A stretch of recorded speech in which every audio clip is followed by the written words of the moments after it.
Hey Hooligans, and welcome back for some more Shelton Shenanigans.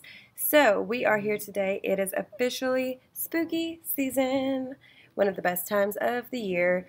So I thought I would come read one of my Halloween books from my classroom library. So if that sounds like something that you would be interested in, stay tuned.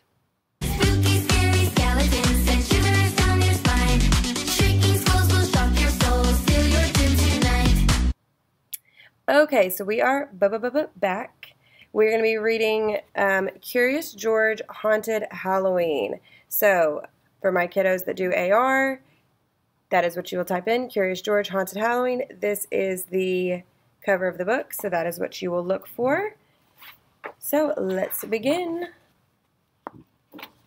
This year, George was spending Halloween in the country. The last autumn leaves were falling.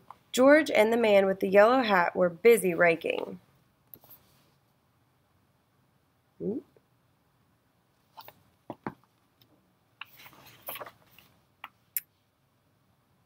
Miss Rinkins rode by on her bicycle. "Halloween's here! Hang on to your hats!" she shouted.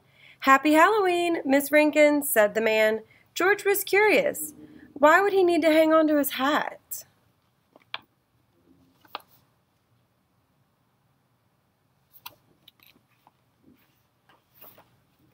George went to the Rinkinses' farm.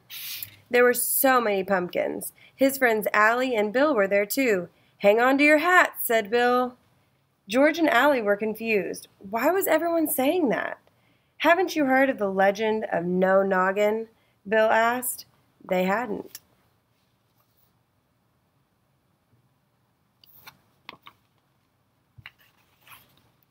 Then Bill told them the spooky story.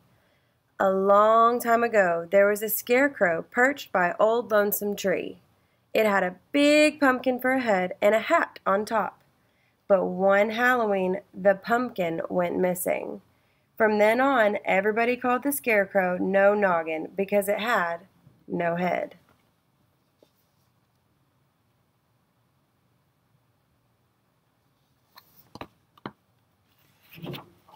No Noggin was angry.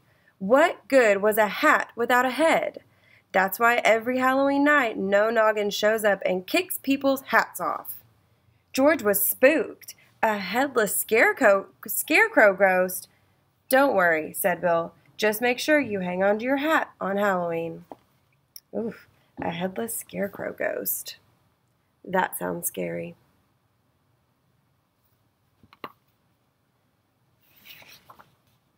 George went home with his pumpkin.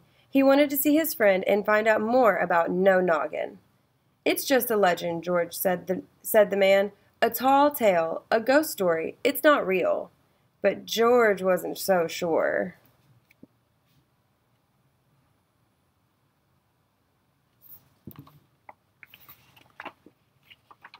George and his friend decided to carve a jack-o'-lantern. George tried to get his mind off ghosts, but he needed to know if No Noggin was real. The next night was Halloween. George and Allie were hiding near Old Lonesome Tree.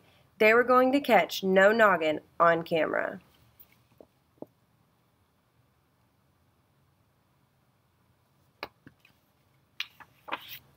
Suddenly, they saw a shadow.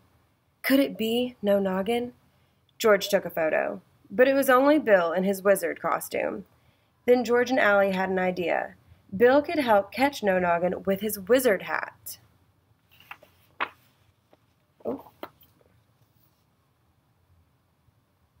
Because, No Noggin likes to take hats. Bill stood near Old Lonesome Tree. He walked back and forth and waited for No Noggin to kick his hat. Suddenly, Bill's hat flew off his head. George and Allie chased the moving hat into a cave.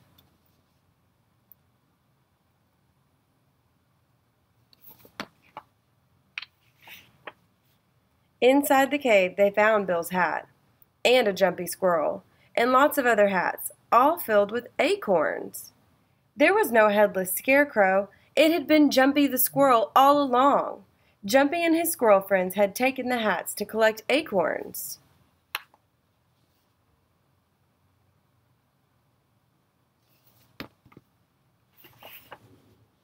George and his friends had solved the mystery.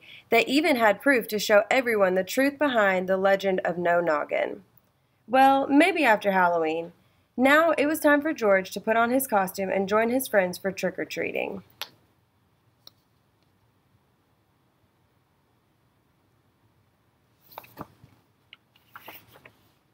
The end.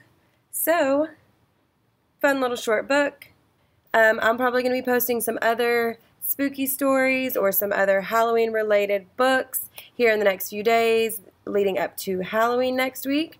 So comment down below what you're going to be for Halloween, and I will catch you guys in the next video. Never forget to go change the world, and I love you. Mwah!